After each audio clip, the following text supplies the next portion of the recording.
로마서는 크게 세 구조로 되어 있습니다. 전반부인 1장에서 8장까지는 복음 진리를 말씀하고 있습니다. 그리고 후반부인 12장에서 16장에서는 실천 윤리를 말씀하고 있습니다. 이상하죠? 오늘 띄었잖아요. 1장에서 8장, 12장, 16장이니까 9장에서 11장까지가 비어있지요. 그래서 이 로마서의 구조는 1장에서 8장까지 그리고 12장에서 16장 사이에 9장에서 11장에 끼어있는 그런 구조로 되어 있습니다. 그러면 9장에서 11장의 내용은 과연 무엇일까요? 좁은 의미로는 유대인의 구원 문제에 관해서 다루고 있는 것이고, 넓은 의미로는 전 인류에 대한 하나님의 구원 섭리를 말씀하시는 것이 바로 9장에서 11장까지의 내용입니다. 신구약 성경 66권 중에서 중요하지 않고 의미가 없는 책은 단 한 권도 없지만, 그 중에서도 한 권을 고른다고 한다면 우리는 로마서를 고를 것이라고 말하였습니다.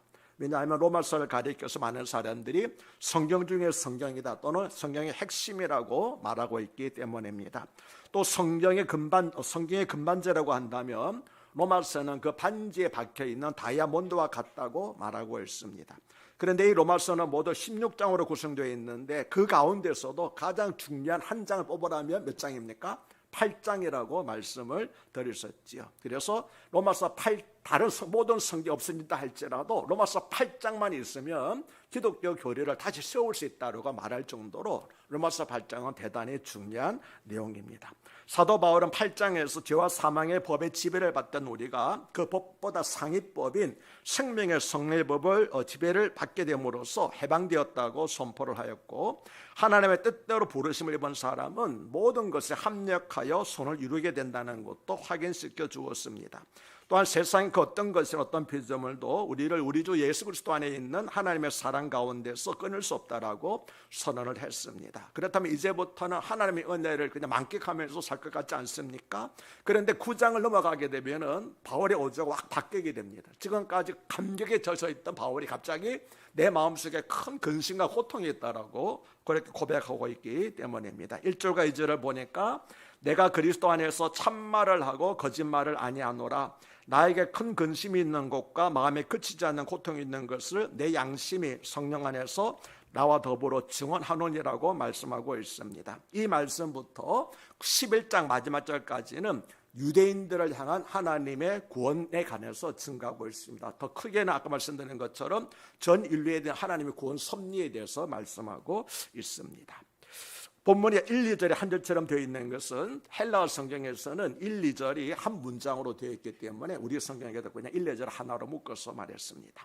바울은 자신을 향한 하나님의 구원 역사를 생각하면 그 신비함과 말로 표현할 수 없는 은혜에 깊이 감사하게 되지만, 한편 자기 동족 이스라엘을 생각하니까 큰 근심, 다시 말하면 심한 짓눌림과 그치지 않는 고통, 바닥으로 알 수 없는 바다처럼 깊어지기만 하는 고뇌를 느꼈습니다. 즉 바울은 자신이 누리고 있는 구원의 기쁨과 감격을 자기 동족이 함께 누리지 못하고 있는 것을 가슴 아파하고 있는 것입니다.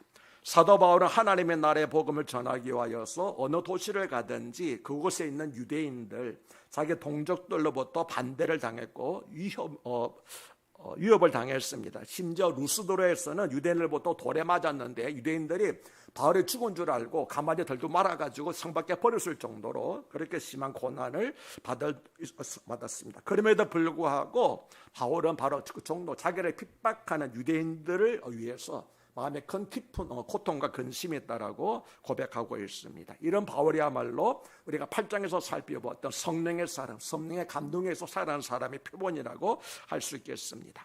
3절에서 바울은 자기 동족이 구원받는 것을 자신이 얼마나 원하고 있는지를 이렇게 말했습니다. 나의 형제 곧 고륙의 친척을 위하여서 내 자신이 저주를 받아 그리스도에게서 끊어질지라도 원하는 바로다. 바울 자신은 저주를 받아서 그리스도에게서 끊어질지라도 동족의 구원을 원한다고 하는 것입니다. 여러분 이 말을 하면서 떠오르는 어떤 인물이 있지 않습니까? 이 바울의 한 말과 비슷한 말을 한 사람이 있습니다. 누가 있을까요? 출애굽기에서 모세가 출애굽기 32장 32절 보게 되면은 모세가 하나님의 율법을 받으러 시내산 올라가 있는 동안에 산 아래에 있던 이스라엘 백성들이 뭘 했습니까? 금송아지 우상을 만들어 놓고 이것이 우리를 인도한 하나님이라고, 그러니까 그 앞에서 절을 하고 막 음식을 먹고 야단법석을 떨지 않았습니까?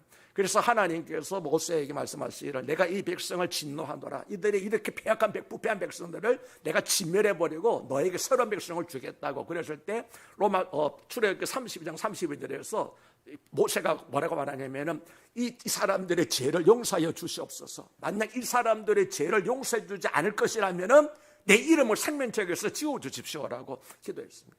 똑같잖아요, 그렇죠? 바울이 아마 그 모세의 그 말씀을 기억하든지 모르겠습니다. 하나님 만약에 내 동족을 위해서라면 차라리 내가 구원받지 못한다 할지라도 내 동족을 구원받고 원하는 것이 내 마음입니다라고 그렇게 자신은 구원을 원한다는 거죠. 이것은 실제로 조주를 받아도 된다는 것이 아니라 그만큼 간절하게 동족의 구원을 바란다고 하는 그런 의미였습니다. 그의 근심과 고통은 바로 동족인 이스라엘 백성들 때문이었습니다. 이스라엘 백성들이 불순종으로 말미암아 하나님으로부터 멀어져 가고 있기 때문에, 그래서 그들은 결국은 영원히 멸망을 썼기 때문에 그것으로 인하여서 근심하고 고통스러워했던 것입니다. 사실 우리에게도 이런 마음의 고통이 있어야 정상일 것입니다. 세상에 많은 사람들이 지옥을 향해 가고 있기 때문입니다. 그들을 보면서도 마음에 아무런 감정이 없다면 나는 과연 그리스도인을 할 수 있는가 스스로 물어볼 필요가 있지 않겠습니까? 여러분은 정말 천국과 지옥이 있다는 것을 믿고 있습니까? 그런데 많은 기독교인들의 삶을 보면은 정말 천국과 지옥이 있다고 믿는 사람들 같지가 않습니다. 그래서 전도할 때도 지옥에 가는 불쌍한 영혼을 위해서 전도하는 것이 아니라 우리 교회 교인 수를 늘리기 위해서 전도하는 것, 그런 게 많지 않습니까? 당신 지옥 갑니다라가 아니라 우리 교회 오면 좋아 뭐 이런 식으로 말하니까 천국과 지옥을 말하는 것이 아니라 다른 것 가지고 우리가 전도하는 것을 많이 봅니다. 그러나 사도 바울이 내게 큰 근심과 고통이 있다고 하는 것은 그가 지옥의 실체를 알고 있었기 때문입니다. 지옥의 현실과 그 참혹과 고통을 그는 너무나 잘 알고 있었기 때문에 자신이 사랑하는 민족이 그곳에 가는 것이 마음 아프고 고통스러워서 차라리 내가 지옥에 가고 내 동족이 천국에 갈 수 있다면 그렇게라도 하고 싶다라고 말한 것입니다. 어떤 사람이 예수님을 만난 후에 너무나 큰 기쁨과 감기에 거쳐서 그 기쁨을 다른 사람들에게 전하고 나누어 주었습니다. 하나님이 함께 하셔서 많은 사람들이 그의 증거에 마음이 감동하여 주님을 영접하는 전도의 열매를 거두게 되었습니다.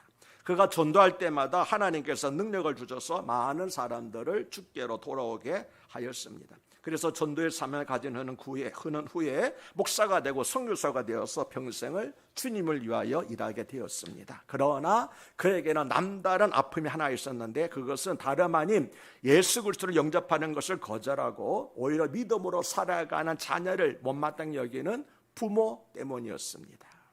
다른 사람들은 구원하는데 정작 자기 부모는 구원하지 못한다는 딜레마로 인해서 그는 늘 마음의 고통을 느끼며 살았습니다. 사실 저도 그랬습니다. 저도 이제 2000년도에 중국 선교사로 갔습니다. 그래서 중국 선교사 가서 많은 사람들에게 복음을 전하고 가르치고 했는데 제 마음속에 항상 걸림이 있는 것은 그 당시까지만 해도 우리 아버님이 예수님을 믿지 않았거든요. 구원받지 못한 그 상태에 있었습니다. 그래서 제가 늘상 가치관을 느끼는 나는 선교사라서 다른 민주, 다른 나라까지 가서 복음을 전하고 있는데 실제로 내 아버지는 구원하지 못한다는 것 때문에 항상 마음에 걸림돌이 맺혀 있었습니다. 다행히 우리 아버님이 88세에 돌아가셨는데 돌아가시 1년 전에 하나님께서 역사하시니까 그냥 예수 복음을 받아들이고 교회 가실 수 없으니까 제가 그냥 이렇게 세례를 드려서 구원을 받는 역사가 있었습니다. 그러나 아직도 제 마음속에 무거운 아픔이 있습니다. 뭐 때문일까요? 우리 형과 여동생이 아직 예수님을 영접하지 못했기 때문에 아직도 그것이 마음에 걸림이 되고 있습니다. 사도 바울의 경우가 바로 그런 것이었습니다. 오늘 이 자리에도 나는 주님을 만난 기쁨과 감격이 넘치지만 혹 가족의 구원을 받지 못해서 마음의 근심과 고통을 가진 분들이 계시다면 주님의 이루하심이 여러분과 함께 하시기를 기도합니다. 그리고 포기하지 말고 계속 기도하시기를 바랍니다. 조금 전에 말씀드린 것처럼 저희 아버지가 88세에 돌아가셨는데 돌아가시 1년 전에 예수님 영접했기 때문에 제가 30년 동안 기도했거든요. 결국 응답이 되었습니다. 그러니까 사랑 여러분들 포기하지 말고 기도하게 되면 하나님의 택한 백성이라면은 숨을 거두기 직전이라도 예수님 영접하게 될 줄로 믿습니다. 포기하지 말고 계속 기도하시기를 바랍니다. 만일 우리에게도 바알과 같은 근심과 고통이 있다면 그것은 우리가 아직 영적으로 건강하다는 증거입니다. 만약 우리 주변에 사랑하는 이들이 아직 주님을 영접하지 못했음에도 불구하고 그것이 근심과 고통으로 다가오지 않는다면 오히려 내 심령이 무디어서 마치 감각 없는 환자와 같다고 할 수 있을 것입니다. 그러나 그들을 향한 근심과 고통을 가지고 있다면 그것은 나에게 그리스도 영이 있다는 증거이며 그 근심은 세상 근심이 아니라 거룩한 근심인 것입니다. 이스라엘 백성들에게는 하나님이 그들의 하나님이십니다. 우리는 이방인이지요. 하나님은 유대인들을 향해서 아들이라 하셨고 많은 사랑을 베푸셨습니다. 모세도 죽기 전에 이스라엘 백성들 앞에서 행한 고별 설교에서 너희처럼 하나님의 사랑을 받고 너희처럼 하나님을 본 민족이 어디 있느냐라고까지 말하였습니다. 그러므로 그들이 하나님을 떠난 것은 정말 안타까운 일이 아닐 수 없는 것입니다. 하나님의 놀라운 약속들과 하나님의 영광과 예배가 그들에게 있었습니다. 다른 모든 민족들이 우상을 섬기고 헛된 신들을 섬기는 가운데 오직 하나님만이 성막을 그들 가운데 주시고 하나님을 예배하는 유일한 민족으로 삼아 주셨던 것입니다. 또 아브라함이 그들의 조상이었고 메시아이신 예수 그리스도께서 그들에게서 태어나셨습니다. 하나님께서 애굽에서 이스라엘 백성들을 이끌어내실 때 어둠 가운데서 그들을 구해내시고 그들의 장자를 살려주셨으며 홍해를 갈라서 그들을 건너가게 해주셨습니다. 또 40년 동안 강내에서 살아갈 때 날마다 양식이 하늘에서 내려왔고 또 반석에서 물이 나오는 기적을 행하셨습니다. 그러나 그 많은 이적들을 보면서도 이스라엘 백성들은 하나님을 대적하였습니다. 최종적으로는 하나님의 아들인 예수님께서 많은 이적을 행하셨음에도 불구하고 그분을 거절할 뿐만 아니라 심지어 십자가에 못 박혀 죽게까지 하였습니다. 이것이 사도 바울의 마음속에 큰 근심과 고통이 되었다고 하는 것입니다. 차라리 이방인들이라면 다른 우상을 섬기는 자들이라면 이해가 가지만 하나님의 율법을 받고 하나님을 가까이에서 체험하였으며 모든 특권을 받은 자들인데도 불구하고 하나님을 저버린 것, 이 사실을 생각할 때 바울은 정말 마음이 아프고 그리고 근심이 되었던 것입니다. 바울은 동족 유대인들이 하나님께 세세 영광 찬양을 돌려야 할 정도로 누렸던 특권이 무엇인지, 이스라엘 백성들에게만 주어진 특권이 무엇인지를 이렇게 증거했는데 4절과 5절을 제가 읽어드립니다. 그들은 이스라엘 사람이라 그들에게는 양좌됨과 영광과 언약들과 율법을 세우신 것과 예배와 약속들이 있고 조상들도 그들의 것이요 육신으로 하면 그리스도가 그들에게 나셨으니 그는 만물 위에 계셔서 셋세의 찬양을 받으실 하나님이시니라. 아멘. 바울은 다른 민족들에게는 없는, 다시 말하면 다른 민족들에게는 하나님께서 주시지 않는 오직 유대인들에게만 주신 9가지 특별한 은혜를 열거를 했습니다. 첫 번째는 이스라엘 사람이 된 것입니다. 이스라엘은 하나님과 겨루어 이겼다는 뜻이지요. 이 말은 빼앗는 자, 속이는 자라는 이름의 뜻을 가졌던 야곱이 야복강에서 하나님 앞에서 기도하여서 얻은 이름입니다. 하나님께서 야곱을 그렇게 인정해 주신 것입니다. 훔치는 자, 빼앗는 자, 세상 사다를 못하도 조련꼬리가 되었다는 뜻이지만 너는 기도함으로 말미암아 나를 이긴 자가 되었다고 하나님께서 인정해 주셨습니다. 그에게 이전과는 다른 삶을 살라고 주신 이름이었던 것입니다. 그래서 이 단어는 이 이름은 하나님의 백성을 뜻하는 이름이 되었고 하나님께서 특별한 의미를 주는 존재라고 하는 그런 뜻을 갖게 되었던 것입니다.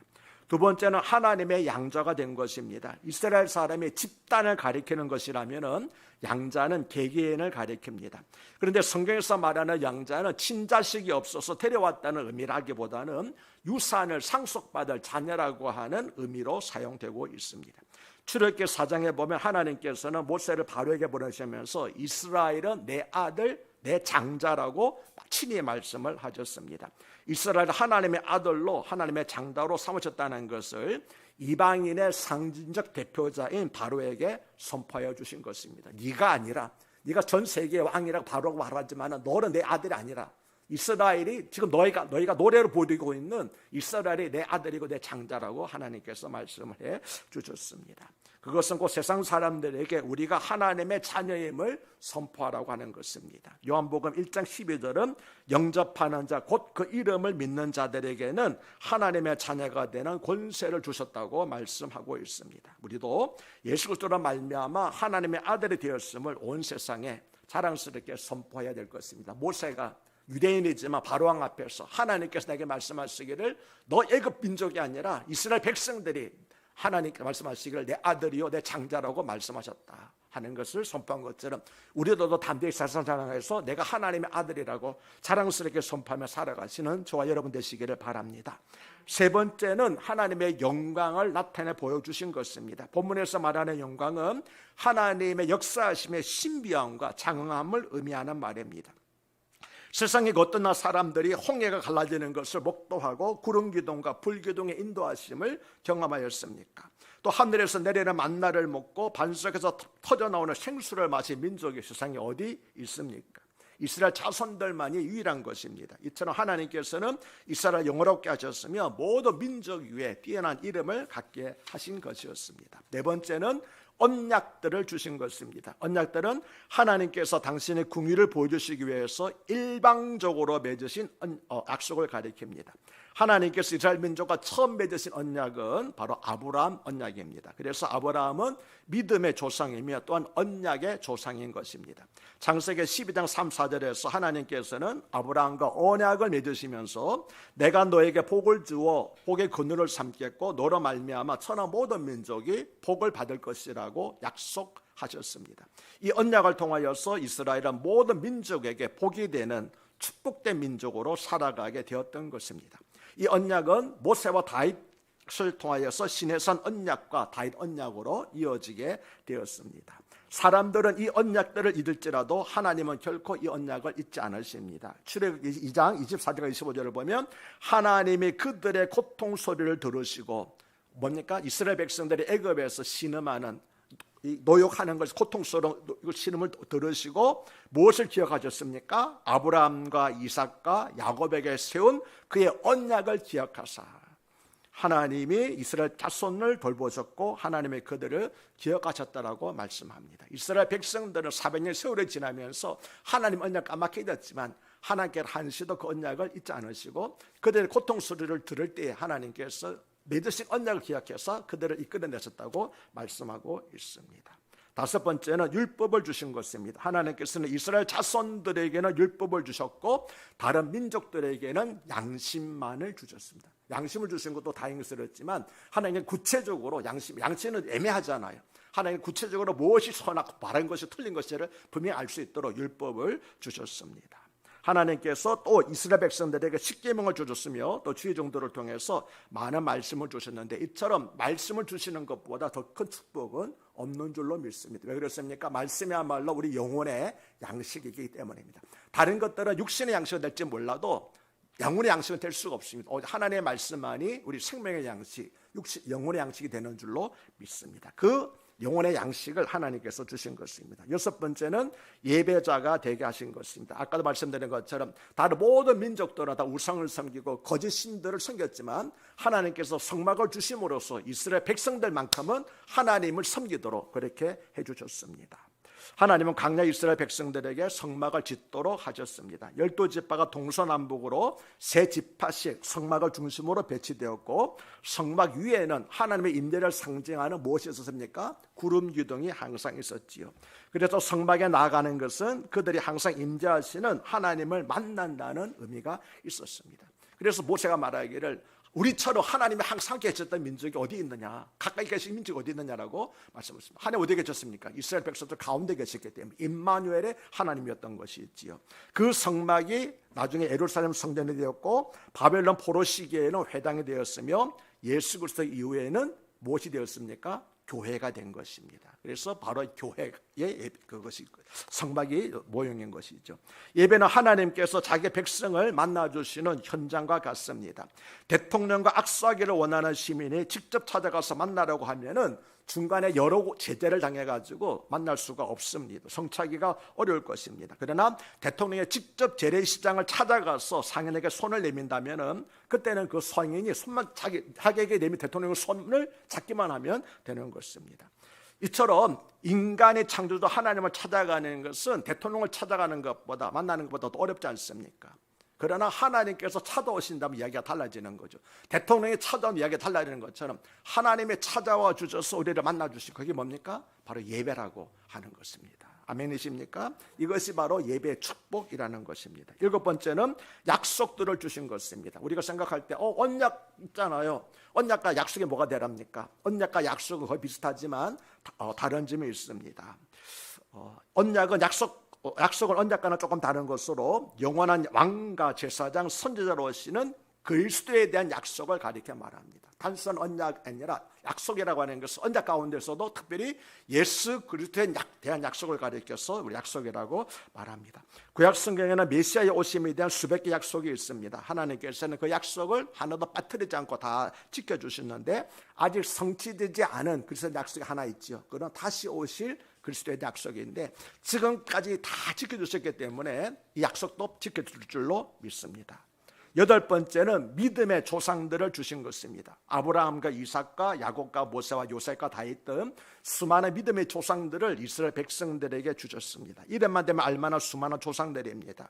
이들이 우리에게는 영적인 조상들이지만 이스라엘 자손들에게는 핏줄의 육신의 조상인 것입니다. 역사 교과서를 읽어가다가 자기 할아버지나 할머니 이름을 발견한다면 얼마나 자랑스럽겠습니까? 우리나라는 1885년에 기독교가 들어왔기 때문에 길어봐야 한 5대 가문이 아마 가장 큰 자랑스러운 기독교 가문일 것입니다. 그런데 유대인들은 다르지 않아요. 수십 대가 이르는 그런 믿음의 가문이 이어지고 있는 것입니다. 가장 9번째는 그리스도가 그들에게서 나신 것입니다. 이것은 앞에 모든 특권을 다 합한 것보다도 비교할 수 없을 정도로 큰 특권입니다. 왜냐하면 그리스도는 만물에 계셔서 셋세 찬양받으실 하나님이시기 때문입니다. 하나님이신 메시아가 이스라엘 백성들 가운데서 계실 뿐만 아니라 친히 나셨다고 말씀하고 있는 거죠.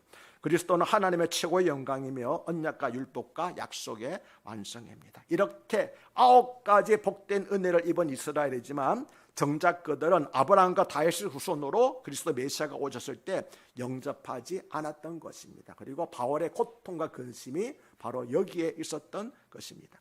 내가 다른 이방인들을 위해서 말씀을 증거하면은 구름대와 같이 주께로 돌아온 역사가 있는데 정작 내 혈육, 내 친척, 내 이스라엘 백성들을 어찌하여 예수를 거부하고 그리스도가 영접하고 있지 않는가? 이것이 그에게는 그치지 않는 근심이요 고통이었다는 것입니다. 사람 여러분 중에도 다른 사람에게는 전도하면 열매가 있는데 정작 내 가족, 내 부모, 내 친척들에게 전도하면은 열매가 없어서 마음의 근심과 고통을 가진 분들이 계실지 모르겠습니다. 그러나 앞에서 잠깐 말씀드린 것처럼 소망을 가지시고 믿음을 포기하지 마시길 바랍니다. 바울 사도가 가졌던 근심과 고통을 주님께서 하시고 위로하신 것처럼 하나님께서는 우리에게도 함께 하실 것이기 때문입니다. 바울이 가졌던 민족을 향한 이 거룩한 근심, 오늘 저와 여러분들이 이와 같은 근심을 가지고 기도하면서 우리가 그들의 강박한 마음이 언젠가는 깨지고 심령이 열려서 주 예수 그리스도를 영접할 그날이 반드시 있을 것을 믿으면서 기도할 때에 지금 이스라엘 백성들이 돌아오고 있는 것처럼 때가 되면 하나님께서 반드시 그들도 돌아오게 하여 주실 줄로 믿습니다. 믿음의 기도는 반드시 응답되는 줄로 믿으시길 바랍니다. 그래서 부족하지만 제가 간증을 했지 않습니까? 저희 아버지의 경우에 돌아가시 1년 전에 88세에 이제 다 포기했다고 생각할지 모르겠지만 하나님께서는 우리 기도를 놓치지 않으시고 들으셨다가 1년 전에 돌아가시 1년 전에 그 영혼을 구원하신 것처럼 사랑 여러분들도 마음에 두고 있던 내 마음에 큰 걸림돌이 아픔과 근심이 되고 있는 그런 분들을 놓고 기도할 때 포기하지 마시고 하나님 택한 백성이라면 반드시 돌아올 날이 있을 것이라고 그렇게 믿으시면서 기도하시는 여러분 되시기를 바랍니다. 하나님께서 이스라엘 백성들에게 주시던 놀라운 특권들이 사실은 오늘 살펴보니까 뭡니까? 우리가 별 관계없는 것이 아니라 알고 보니까 다 영적인 이스라엘 우리에게 주셨던 축복이라는 것을 알게 되었습니다. 다른 어떤 사람들이 주지 않았던 축복, 하나님만을 예배할 수, 살아계신 하나님을 예배. 지금도 많은 사람들이 우상을 섬기고 거짓 신을 섬기고 있는 가운데 우리만은 살아계신 하나님을 섬긴다는 것, 하나님께서 예배하는 백성이 되게 하신 것, 약속을 주신 것, 언약을 주신 것. 우리도 기도할 때 하나님 약속의 말씀, 언약의 말씀 붙잡고 기도하지 않아요. 우리가 별게 없는 것이 아니라 바로 이스라엘 백성에게 주셨던 9가지 축복이 바로 우리에게 주신 축복인 줄로 믿습니다. 그래서 누구보다도 자랑스럽게 생각하시면서 기쁨으로 살아가시고 아직도 이 놀라운 축복을 누리지 못하고 있는 불쌍한 사람들을 위해서 바울처럼 근심하는 마음으로 마음의 고통을 가지고 전도하고 기도할 때 때가 되면 하나님께서 반드시 그들도 돌아가게 해주셔서 내 마음의 근심과 고통을 덜어주게 해줄 줄로 믿습니다. 만약에 우리 아버님이 끝내 예수님을 영접하지 않고 돌아가셨다고 한다면 저 지금도 그것이 내 마음속에 걸림이 되고 여러분에게 말씀을 전할 때마다 아이고 지 애비도 전도하지 못하면서 스스로 그렇게 자책을 가질 것인데 얼마나 감사한지 모르겠습니다. 사랑 여러분도 포기하지 마시고 힘있게 기도하실 때 우리 좋으신 하나님께서 우리 기도를 들으신 하나님께서는 반드시 들어주실 줄로 믿습니다. 다른 문제들도 다른 기도들도 다 응답해 주실 줄로 믿습니다. 왜냐하면 내가 믿는 하나님은 신실하시고 좋으신 하나님이시기 때문입니다. 하나님 아버지 감사합니다. 우리에게도 바울의 고통과 근심이 있음을 감사드립니다.